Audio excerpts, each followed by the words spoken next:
The fluorescent lights in courtroom 4B of the Harris County Family Court flickered once, then held steady, casting a flat, sterile glow over everything below. I remember that detail because I was staring at the ceiling when my husband's attorney said the words that were supposed to break me. Your Honor, my client is requesting sole ownership of both residential properties, the joint brokerage account, the retirement funds, and the 2022 Mercedes GLE currently registered under his name. I didn't flinch. I didn't even lower my eyes from that flickering light. My attorney, seated beside me, shifted uncomfortably. I could feel her wanting to object, wanting to fight. But I had already told her what I was going to do. Judge Hernandez looked at me over her reading glasses. Mrs. Shaw, do you understand the claims being made? I stood up slowly. I do, Your Honor. And I waive all claims to the marital assets.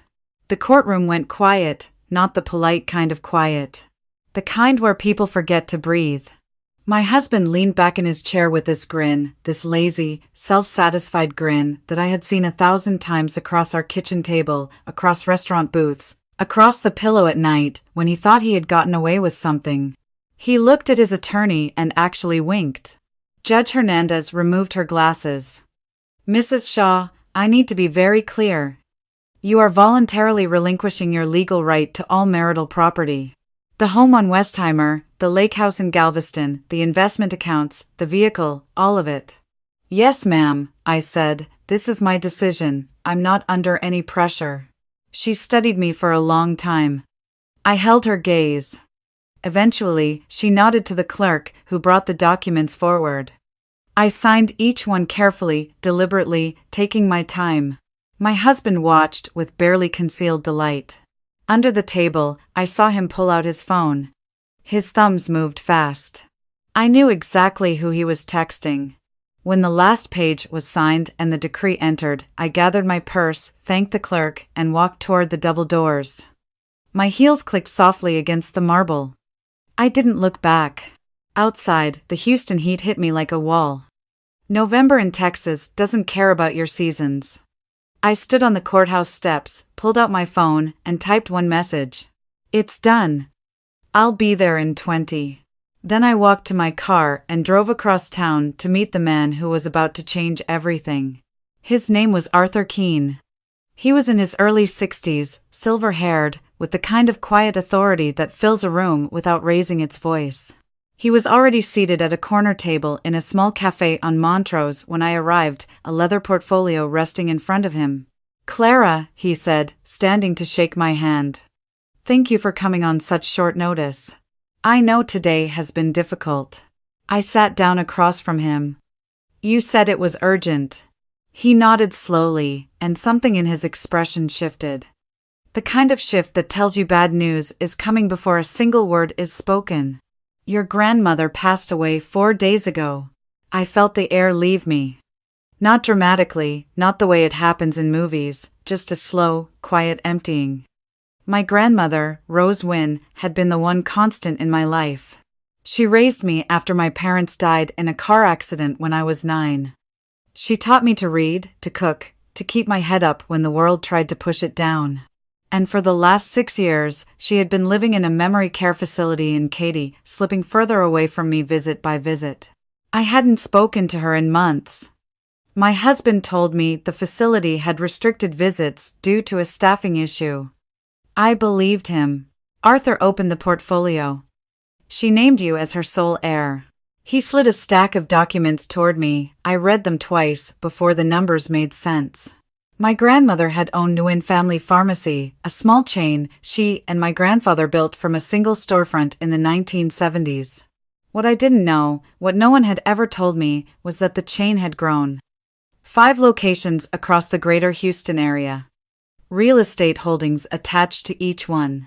Combined valuation between $6 and $8 million. I stared at the papers. I don't understand. She never mentioned any of this. Arthur reached into the portfolio again and withdrew a sealed envelope. My grandmother's handwriting was on the front, shaky but unmistakable. I opened it with trembling fingers. The letter was short. She wrote that she had always intended to tell me. That the pharmacies were my inheritance, held in a trust she had set up decades ago, separate from any marriage, protected by law. But she also wrote something that made my blood run cold. My husband had visited her multiple times, without me knowing. He had shown up at the memory care facility, charming the staff, sitting beside her bed, and pressuring her to sign documents that would give him access to the trust. She wrote that she refused every time, even as her memory faded. She wrote that he threatened to cut off my visits entirely if she didn't cooperate. And she wrote that she was sorry, so sorry, for not being strong enough to tell me sooner. I folded the letter and pressed it flat against the table. My hands were steady. My jaw was tight. Something inside me locked into place, hard and certain, like a bolt sliding home. I finally understood exactly who I had been married to. 2 hours later, I was sitting in a conference room at a downtown bank with my best friend, Monica Tran. Monica worked in commercial lending. She was sharp, careful, and one of the only people I trusted completely. She had agreed to pull records I couldn't access on my own, and the risk she took doing it wasn't lost on me. "This is bad, Clara," she said, sliding a folder across the table. "Really bad." I opened it. Inside were 3 loan agreements, each one bearing my name, my social security number, and what appeared to be my signature. Total outstanding balance, just over $400,000. "I didn't open these," I said. "I know," Monica replied. "But the banks don't. As far as the system is concerned, you applied for and received 3 separate lines of credit over the past 18 months. She pulled out more documents, wire transfers, cash withdrawals, payment records. Every dollar from those fraudulent loans had been funneled into my husband's real estate firm, Shaw Property Partners, which, as Monica showed me in devastating detail, had been hemorrhaging money for 2 years. He wasn't investing, she said, he was plugging holes. Overdue commissions, defaulted deals, a construction project in Pearland that went sideways. Without these credit lines, his company would have folded 18 months ago. Then she pointed to the signatures on the loan applications. "These 2 are obvious forgeries, the angles are wrong, the pressure is inconsistent. But this 3rd one?" She tapped the page. "I think he slipped it into a stack of papers at home. Told you it was a tax form or something routine." A memory surfaced. A Tuesday night, late. My husband shoving a manila envelope across the kitchen counter, telling me he needed my initials on some insurance paperwork. I signed without reading. I trusted him. Monica laid down one final set of documents. Employment verification forms listing me as a senior operations director at Shaw Property Partners with a salary of $140,000, pay stubs. Tax filings. All fabricated. "You were never on his payroll," she said quietly. "But he needed the banks to believe you were, so the loans would get approved." I sat there for a long time, looking at the architecture of my husband's deception. Every document was a brick. Every forged signature was mortar. He had built a wall of lies around me so carefully, so patiently, that I never even saw it going up. That evening, I met the private investigator. His name was Ray Caldwell, ex-Houston PD, now working freelance. I had hired him 3 weeks earlier, the day after I found a receipt in my husband's coat pocket for a jewelry store I had never been to. Ray sat across from me at my kitchen table and opened a black binder without ceremony. The first photograph hit like a punch to the chest. My husband, arm around a woman I had never seen, walking out of a high-rise apartment building in Midtown. She was younger than me, mid-20s, with the kind of effortless confidence that comes from never having been disappointed by life. "Her name is Jenna Torres," Ray said. 26.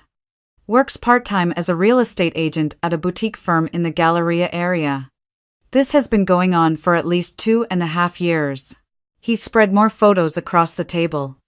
My husband and Jenna at restaurants, at a rooftop bar. Getting into his Mercedes together. Entering her apartment building at night with grocery bags, like a couple coming home. The apartment, Ray continued. 2-bedroom, high floor, Midtown. Rent is $3,800 a month. He's been paying for it since the beginning. I looked at the payment records. Every rent check traced back to the fraudulent loans opened under my name. My identity had been stolen to fund my husband's affair. Ray moved to the next section of the binder. Financial records from Shaw Property Partners. Revenue had been declining for 3 years. 2 major development deals had fallen through. A commercial property in Sugarland was sitting empty, bleeding money every month. Without the credit lines he had fraudulently opened in my name, the entire company would have collapsed. And Jenna? I asked. She's been pushing him to leave you for over a year, Ray said. She thinks once the divorce is final, she's moving into the Westheimer house. She doesn't know the house has a second mortgage he took out 6 months ago. I closed the binder. I had seen enough. Every lie, every forged document, every stolen dollar now formed a complete picture. My husband hadn't just betrayed me. He had used me as the foundation for a collapsing empire, and he had done it with a smile on his face. You have everything you need, Ray said. Yes, I replied. I do. That night, while I was reviewing documents alone in my apartment, my husband was celebrating. He took Jenna to Pappas Bros. Steakhouse, the one on Westheimer where they serve $40 cocktails and the porterhouse costs more than my weekly groceries. They ordered everything. Oysters, filet mignon, lobster tail, 2 bottles of champagne. He paid with a credit card that was, in one way or another, funded by my stolen identity. Jenna raised her glass. To our future. He clinked it. No more hiding. When do I get to see the house? She asked, eyes bright. Soon, he said. It's ours now. Whatever you want to change, we'll change. She talked about remodeling the kitchen, ripping out the carpet, maybe adding a pool. He nodded along, intoxicated by the fantasy of a life he thought he had secured. Neither of them noticed the bill creeping past $1,200. Neither of them felt the ground shifting beneath them. And neither of them had any idea what was waiting when the sun came up. It started at 6 in the morning. My husband's phone buzzed on the nightstand so violently it nearly vibrated off the edge. He answered groggily. Mr. Shaw, this is First Capital Credit Union. We're calling regarding your outstanding balance of $175,000. Your grace period has expired and payment is required immediately. He sat up so fast the room spun. What? That account isn't. That's my ex-wife's. Sir, following the finalization of your marital property settlement, all debts attached to marital assets have legally transferred to you as the sole recipient.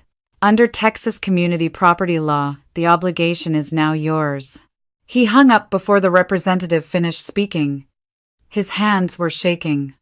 Before he could even stand, the phone rang again.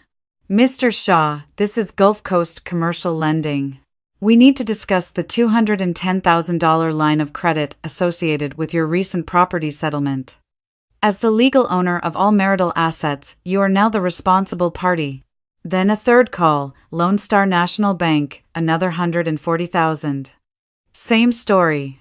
Same cold, procedural language. Same devastating conclusion. He threw on clothes and drove to his attorney's office at 20 miles over the speed limit, running 2 red lights and nearly rear-ending a school bus. He burst through the lobby doors and demanded to see his lawyer immediately. Mark Whitfield, his attorney, met him in the conference room 5 minutes later. My husband slammed both palms on the table. Tell me the banks are wrong. Tell me Clara is still responsible for those debts. Mark took a slow breath. She's not. You accepted all marital assets in the settlement. Under Texas law, the liabilities attached to those assets transferred with them. The loans were collateralized against the properties and accounts you now solely own. But she opened them. Her name is on them. The assets are in your name now. The debt follows the assets. That's how it works. My husband staggered backward. The total, Mark told him, exceeded $500,000. His company couldn't absorb it. His personal accounts couldn't cover a fraction. Everything he had gloated about owning was now a millstone around his neck. The dominoes fell fast after that. Within 48 hours, 3 of his biggest financial partners pulled their contracts. Suppliers who had extended him credit for years suddenly demanded payment up front. His office phone rang nonstop with collection calls. Then came the morning his Mercedes was repossessed. A flatbed truck pulled into the parking lot of Shaw Property Partners in broad daylight. Employees watched through the showroom windows as the car was loaded and hauled away. One of his junior agents whispered to another, "I knew something was off." Nobody intervened. Nobody even looked surprised. That same afternoon, Jenna found out. He called her in a panic, barely coherent, trying to explain. She listened for approximately 90 seconds before her voice turned to ice. "You told me you had everything handled," she said. "You told me we were set. It's temporary, I can fix." "Fix what? You can't even keep a car." "I'm not waiting around for a man who can't pay his own rent." She hung up. When he showed up at her apartment 2 hours later, she had already changed the lock code. Her neighbor told him she had left with a suitcase and a man in a black Range Rover. By Friday, the sheriff's office delivered notices. The Westheimer house was scheduled for auction. The Galveston Lake house was next. The investment accounts were frozen. Everything my husband had taken from our marriage with that smug, triumphant grin was being stripped away, piece by piece, not by me, but by the weight of his own choices. He came to find me on a Saturday morning. I was at Monica's office, reviewing paperwork for the pharmacy trust. The receptionist called to say a man was in the lobby, agitated, demanding to see me. I told her to let him in. But I made sure we met in the conference room with glass walls, in full view of the office staff. He looked terrible. Unshaved, dark circles under his eyes, clothes wrinkled like he had slept in them. He sat down across from me and immediately started pleading. "Clara, please, you have to help me. The banks, the creditors, they're taking everything. I'm going to lose it all." I looked at him calmly. "You already lost it all, Derek. You lost it the day you started forging my name on loan applications." His face twitched. "I didn't, it wasn't like that. I was trying to save the business. I was doing it for us." "You were doing it for yourself," I said. "And for Jenna, you used my identity to fund an affair and prop up a company that was already dead. You visited my grandmother in a memory care facility and tried to pressure a woman with dementia into signing over her trust. You told me the facility restricted my visits so I wouldn't find out." He opened his mouth and closed it. For the first time in 12 years of marriage, Derek Shaw had absolutely nothing to say. "I didn't set you up," I continued. "You set yourself up. You demanded every asset in the divorce. You took them proudly, publicly. And every single debt you created came attached." He put his head in his hands. "What am I supposed to do? That's not my problem anymore." I stood up, gathered my documents, and walked out. I didn't slam the door. I didn't raise my voice. I just left him sitting in that glass-walled conference room, visible to everyone in the office, a man who had spent years believing he was the smartest person in every room, finally realizing he had been the architect of his own destruction. The investigation started 2 weeks later. An agent from the Texas Department of Banking showed up at Derek's temporary rental with a warrant. He was taken in for questioning regarding identity theft, loan fraud, and forgery. The evidence was overwhelming. Forensic handwriting analysts confirmed that 2 of the 3 signatures on the loan documents were forged, with stroke patterns and pressure inconsistencies that couldn't be explained away. The 3rd signature matched mine, but was traced to a document he had slipped into a stack of household paperwork. Bank representatives testified one after another. They described the fabricated employment records, the fake pay stubs, the inflated income figures.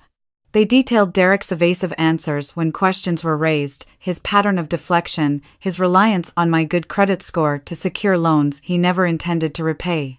Derek's attorney tried to argue that it was a misunderstanding, a desperate husband trying to keep his family afloat. But the prosecutor presented the private investigator's findings. The photos of Derek and Jenna. The apartment lease. The restaurant receipts. The timeline showing that the fraudulent loans began 6 months after the affair started. This wasn't desperation, the prosecutor said. This was a calculated scheme to exploit his wife's identity for personal gain while simultaneously carrying on a secret relationship funded by that same exploitation. At trial, I took the witness stand. I wore a simple gray dress. I spoke clearly, without dramatics. My attorney walked me through the timeline. "Mrs. Shaw, where were you on March 14th of last year?" "I was in Galveston," I said. "At my grandmother's birthday dinner. I have photos, restaurant receipts, and a hotel booking confirmation." "And on that same date, a loan application bearing your signature was submitted to Gulf Coast Commercial Lending in Houston, is that correct?" "That's correct. I was 150 miles away." I presented hospital records from a procedure I had in April, proving I was under anesthesia during another loan signing. I presented work schedules, travel itineraries, and time-stamped photographs that made it physically impossible for me to have been present at any of the banks on the dates the applications were filed. Then I told them about my grandmother's letter, about the visits Derek made without my knowledge, about his attempts to manipulate an elderly woman suffering from memory loss. I read the relevant parts of her letter aloud, and the courtroom went completely silent. When the defense cross-examined me, Derek's attorney tried to suggest I had benefited from the loans. I hadn't. Every dollar had gone to Shaw Property Partners or to Jenna Torres's rent. There was nothing to argue. Derek took the stand last. He tried to explain, he stammered. He contradicted himself. Under cross-examination, he admitted to forging the signatures, he admitted to creating the fake employment documents, he admitted to paying Jenna's rent with the stolen funds. Each admission landed in the courtroom like a stone dropping into still water. The judge delivered the verdict 3 hours later. "Mr. Shaw, this court finds you guilty of identity theft, forgery, and financial fraud. You are sentenced to 18 months in state prison, followed by 3 years of supervised probation and full restitution of $523,000. Derek collapsed forward in his chair. His attorney put a hand on his shoulder, but there was nothing left to say. Judge Hernandez then turned to me. "Mrs. Shaw," she said, and her voice softened in a way I hadn't expected. "The court recognizes the extraordinary composure and courage you have shown throughout these proceedings. Your testimony was not only credible, it was essential in ensuring that justice was served. This court commends you." I lowered my eyes for a moment. Not because I was weak, because I was feeling everything at once: relief, grief, vindication, and something I hadn't felt in years. Freedom. The months after the trial were quiet in the best possible way. I moved into a modest townhouse near the medical center and spent my first few weeks just breathing. Sleeping without anxiety. Waking up without checking my phone for bad news. Then I got to work. With Arthur Keene's guidance, I stepped into the role my grandmother had always intended for me. Wynn Family Pharmacy wasn't just a business. It was her legacy, built from nothing by a woman who had arrived in Houston in 1975 with 2 suitcases and a 6-year-old daughter. I wasn't going to let it stagnate. I restructured operations across all 5 locations, brought in a new management team, modernized the inventory systems, partnered with 2 local hospitals to provide discounted prescriptions for uninsured patients. Within 6 months, revenue was up and community trust was stronger than ever. Monica, who had risked her career to help me uncover the fraud, became my chief financial advisor. Together, we launched the Rose Wynn Foundation, named after my grandmother. Its mission was straightforward: provide legal aid, financial education, and emergency support to women who had been victims of financial abuse. Women who signed things they didn't understand.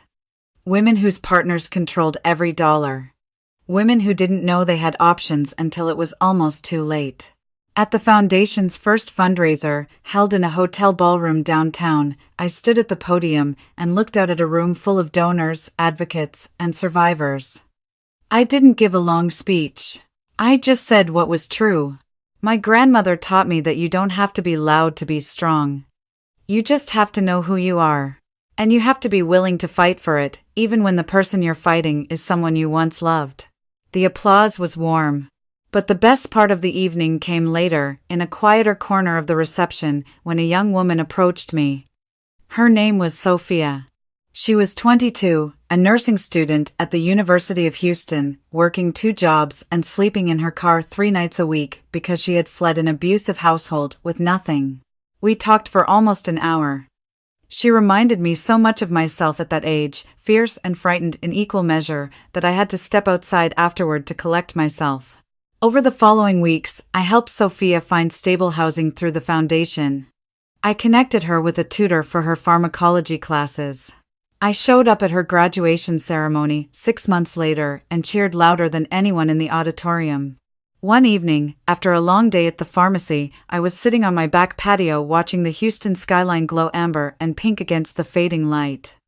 My phone buzzed. It was a text from Sophia. "Thank you for believing in me before I believed in myself." I set the phone down and sat there for a long time, feeling the warm air, listening to the cicadas, letting the stillness settle around me.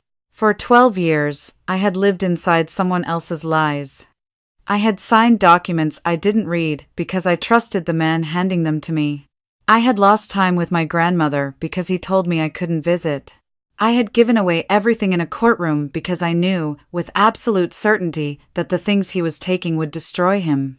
And now, sitting in the quiet of my own home, with a business my grandmother built, a foundation carrying her name, and a life that finally belonged to me, I understood something I wished I had learned sooner. The most powerful thing I ever did wasn't winning in court. It wasn't outsmarting anyone, it was deciding, quietly and completely, that I deserved better. And then building it, one honest day at a time.